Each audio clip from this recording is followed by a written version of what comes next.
ধন্যবাদ দিছোঁ মোক লগ পাবলৈ আপোনালোকে অহাৰ কাৰণে। যোৱাকালি অসমৰ মুখ্যমন্ত্ৰী ডাঙৰীয়াই যি সংবাদমেল সম্বোধন কৰিছিলে,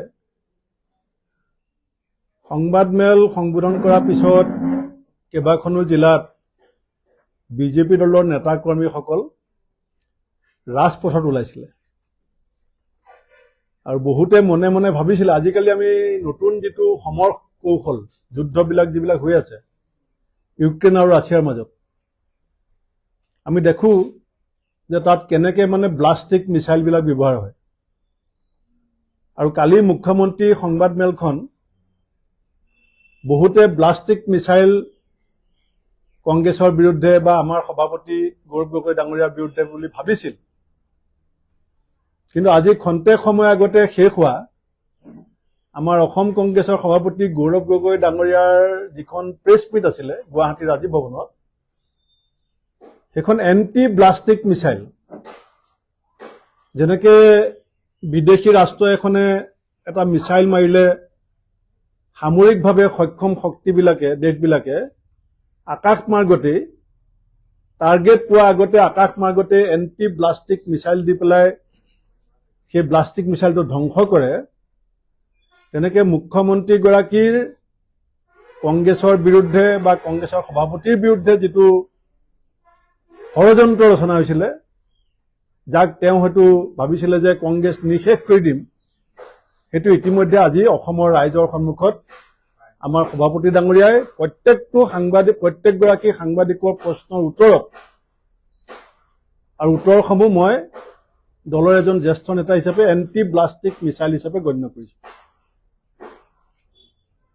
কৌটিল্যৰ যি অৰ্থশাস্ত্ৰত উল্লেখ আছে চাম দাম দণ্ডভেদ, এইটো শাসনত বৰ্তি থাকিবৰ কাৰণে এটা শাসকীয় ব্যৱস্থাৰ কাৰণে কৌটিল্যই অৰ্থশাস্ত্ৰত কৈছিলে যে চাম মানে আলোচনা বিলোচনা, দাম মানে কিনা বেচা পইচা দিয়া, দণ্ড মানে শাস্তি দিয়া, আৰু ভেদ মানে এটা নিজৰ ভিতৰতে শত্ৰুপক্ষৰ মাজত বিভাজন সৃষ্টি কৰা।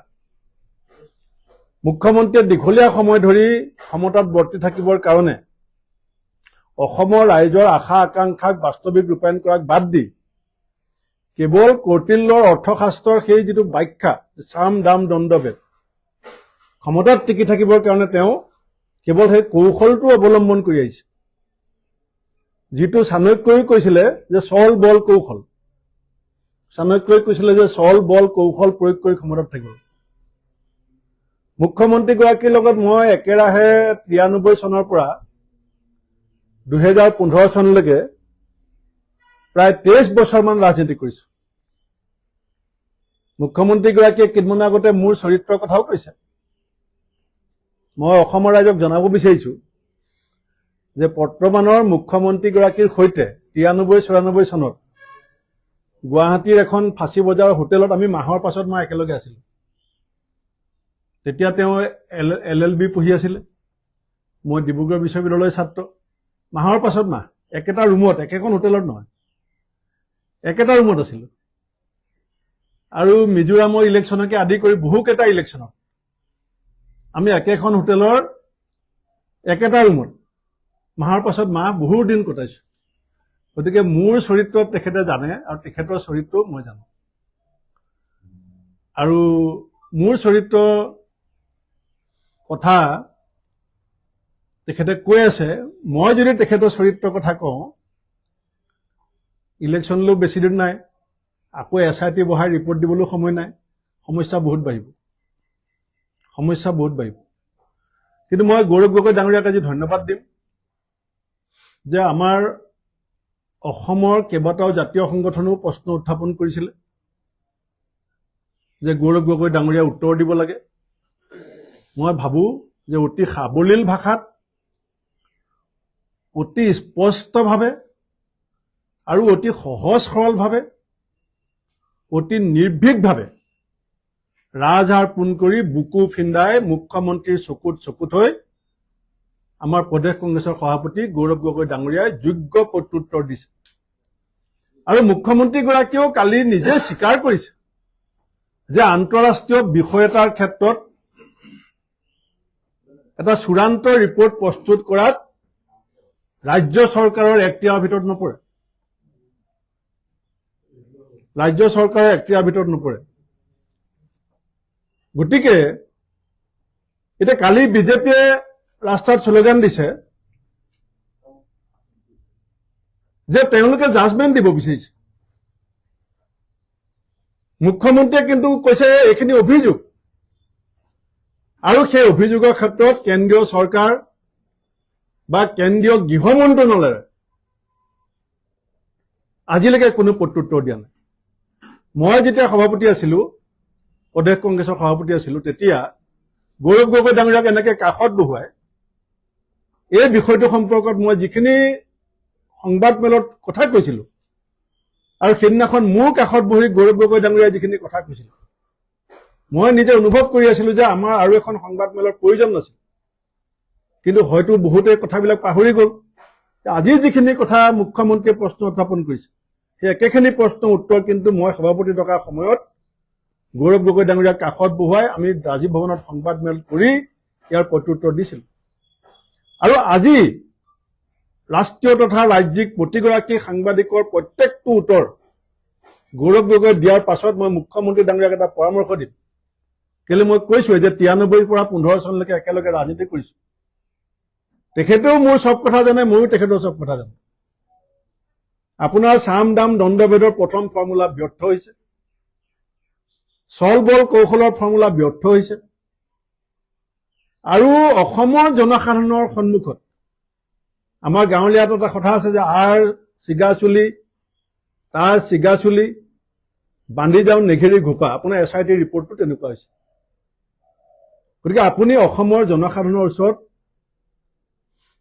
আপোনাৰ যিটো ৰাজনৈতিক কৌশল, সেইটো জনসাধাৰণে আশ্বস্ত হোৱাকে আপুনি ব্যৰ্থ হৈছে। আৰু এতিয়া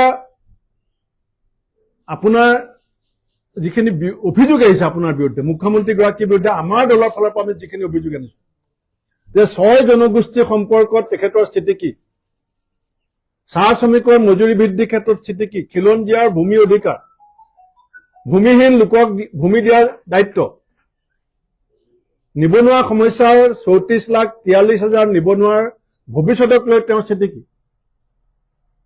24 লাখ নিবনুৱা থাকোঁতে প্ৰশ্ন সোধা মুখ্যমন্ত্ৰীৰ এতিয়া অৱস্থা থৰকবৰ। আৰু মই আজি আপোনালোকক কৈ দিলো যে আজি অসমৰ আগন্তুক 2026 চনৰ বিধানসভা নিৰ্বাচন আজি আনুষ্ঠানিকভাৱে আৰম্ভ হৈ গ'ল। আজি আনুষ্ঠানিকভাৱে আৰম্ভ হৈ গ'ল, কাৰণ যোৱা প্ৰায় এবছৰতকৈ বেছি সময় অসমৰ মানুহক যিধৰণে বিভ্ৰান্ত কৰিবলৈ চেষ্টা কৰিছিলে আৰু গৌৰৱ গগৈ ডাঙৰীয়াৰ এষাৰ কথাই মোৰো গা চুই গৈছে। মোৰো গা যেনেকে ঠাণ্ডা পানী এটুকুৰা মূৰত পৰি গা দি বাগৰি গলে গাটো শিৰশিৰাই যায়,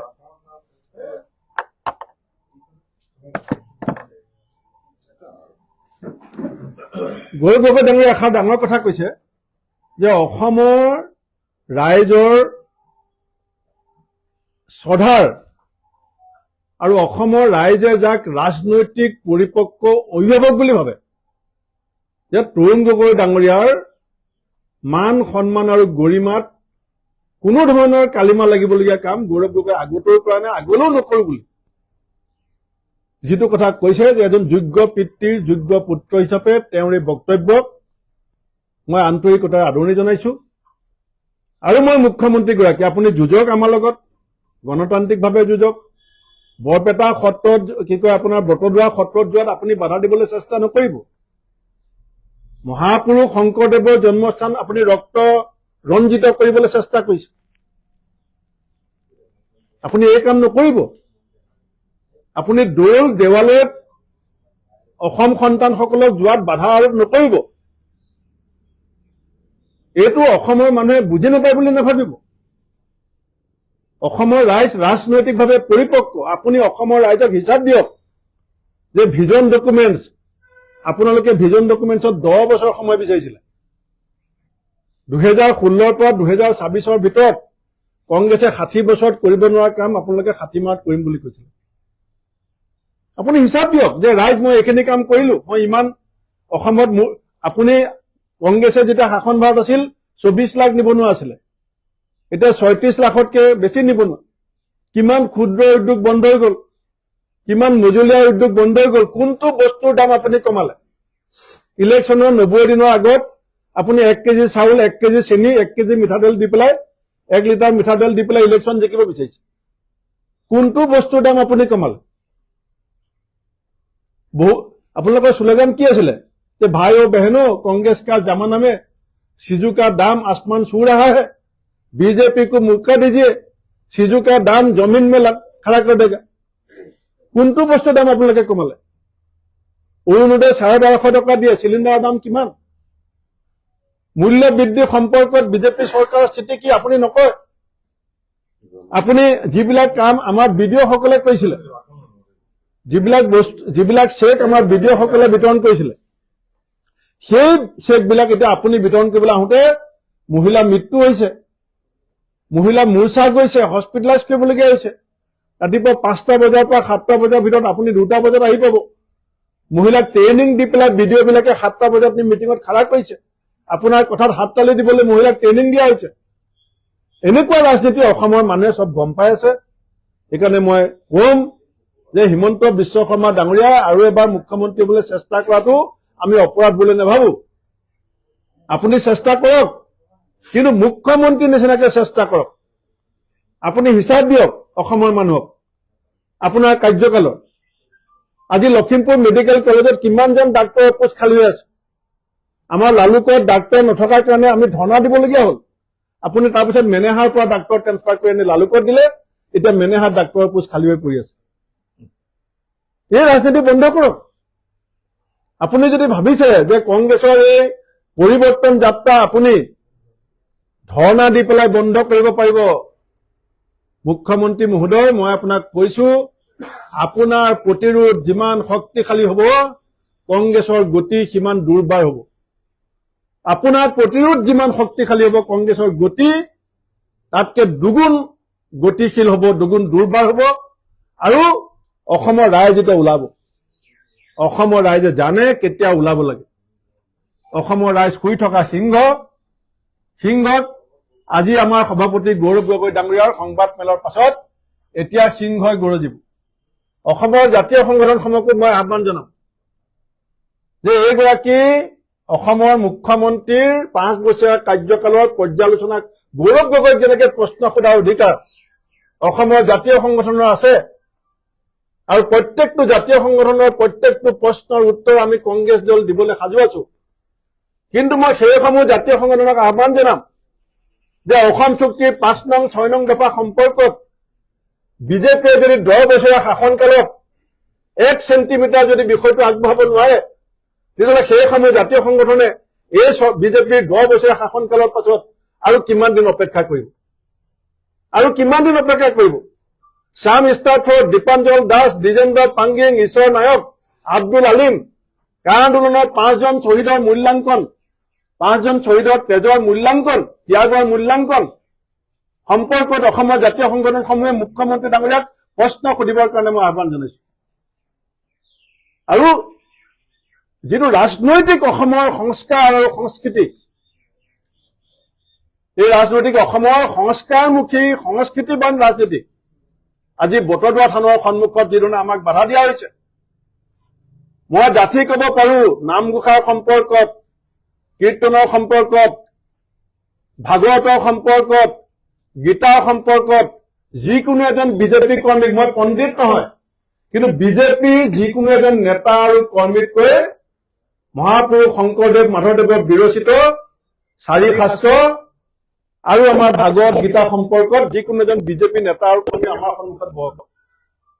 মহাপুৰুষ শংকৰদেৱৰ যিটো নীতি, মহাপুৰুষ শ্ৰীমন্ত শংকৰদেৱে কি বিচাৰিছিল? তেওঁ আছিলে কিৰাত, কছাৰী, খাচী, গাৰো, মিৰি, যৱন, কংক, গোৱাল, অসমৰ মুলুক, ৰজত, তুৰুক, উবাচ, মেলচ, চণ্ডাল। সকলো জাতি, ধৰ্ম, বৰ্ণ, সম্প্ৰদায়, উপজাতি একাকাৰ কৰি সম অধিকাৰ, সম বিকাশ যি চেতনা মহাপুৰুষ শংকৰদেৱে দিছিলে, যি চেতনা জ্যোতিপ্ৰসাদ আগৰৱালাই দিছিলে, ডক্টৰ ভূপেন হাজৰিকাই দিছিলে, আমাৰ হিয়া নামতো জুবিন গাৰ্গে দিছিলে, তাৰ পৰা আপুনি বিচলিত হৈছে। মুখ্যমন্ত্ৰীয়ে কি কৈছিল যে অসমৰ আটাইতকৈ শক্তিশালী মানুহ কোন? এজন শক্তিশালী মানুহ থাকোঁতেই জুবিন গাৰ্গৰ মৃতদেহৰ পিছফালে লাখ লাখ মানুহে পদযাত্ৰা কৰি আপোনাকেই প্ৰত্যাহ্বান জনালে যে আপোনাৰ শ্যামাপ্ৰসাদ মুখাৰ্জী, দীনদয়াল উপাধ্যায়, আমাৰ গুৰু পতাৰ যি ৰাজনীতি, সেয়া জুবিন গাৰ্গৰ মৃত্যুৰ পিছফালে ওলোৱা সমদলে প্ৰত্যাখ্যান কৰিছে।